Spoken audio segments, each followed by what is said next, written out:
যে সকল সম্পদ আছে তার মধ্যে জামদানি অন্যতম।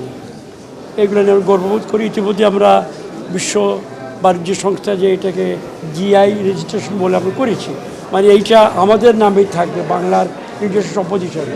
তো এটাকে সুরক্ষা করা, এটাতে যারা এর সঙ্গে শিল্পীরা জড়িত আছেন, এই কাজ করেন, তাদেরও তো প্রচুর জীবনের চাহিদা আছে। সুতরাং সেটার জন্য আমাদের সরকারের দায়িত্ব আছে অলরেডি।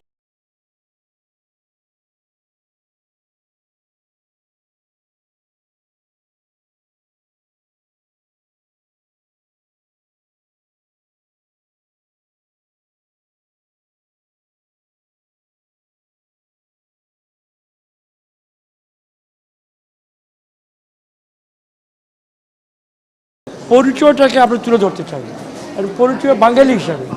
অন্য কিছু করে আমাদের অত বেশি আত্মতৃপ্তি নেই যেটা এখানে আছে। সুতরাং জামদানি পরিচয় তো অবশ্যই আমাদের সুরক্ষা করার প্রয়োজন। এই সরকার যা যা সহায়তা দেওয়ার জন্য পিকেএসএফ দেখলাম এখানে আছে, সুতরাং ঋণের একটা ব্যবস্থা পিকেএসএফ।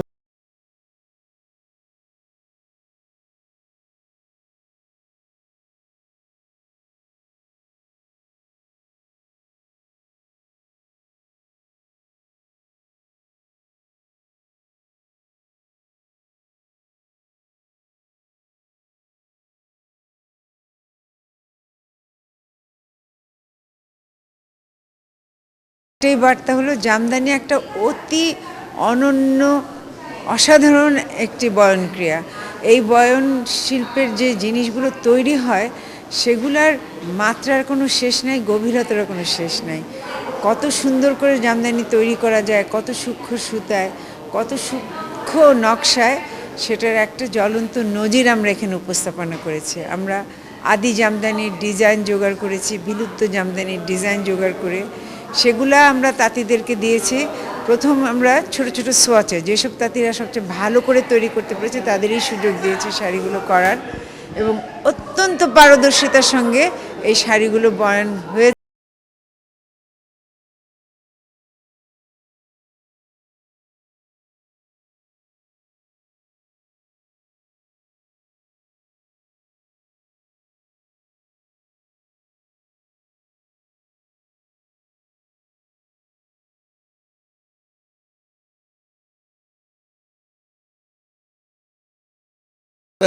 এই সময়কার উদ্দেশ্যটা সেটা হচ্ছে যে যারা জামদানি শাড়ির বা জামদানি কাপড়ের পৃষ্ঠপোষকতা করেন বা আগামীতে করবেন, তাদের সচেতনতা তৈরি করা, আরও অনেক মানুষকে এটার বিপণনের সাথে যুক্ত করা, তাঁতিদের প্রতি ভালোবাসার প্রতি যুক্ত করা, তাঁতিদের প্রতি যাতে তাঁতিরা তাদের আগামী এই পেশায় যেন সাস্টেনেবল হয়, এই পেশা থেকে যেন অন্য পেশায় না যায়, আমাদের এই কিংবদন্তির যে ঐতিহ্য গৌরব এটা যেন রয়ে যায়, এটাকে যেন আমরা সংরক্ষণ করতে পারি দিনের।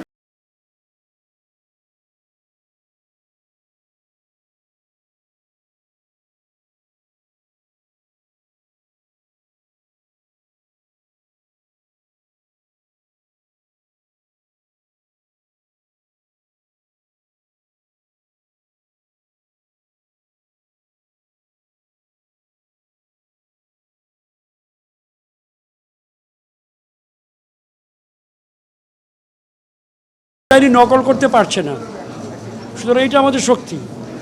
কেউ চেষ্টা করেও পারছে না, মেশিন দিয়েও পারছে না। অনেক বুদ্ধিমান লোকেরা আছে যেহেতু এখানে খুব বেশি লাভ করতে, কিন্তু পারছে না যেহেতু এটা সুরক্ষা দিতে হবে।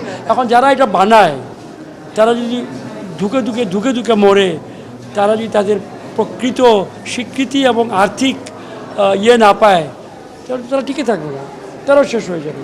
সুতরাং তাদেরকে আর্থিকভাবে এবং তাদেরকে উৎসাহ দিয়ে সহায়তা দিয়ে টিকিয়ে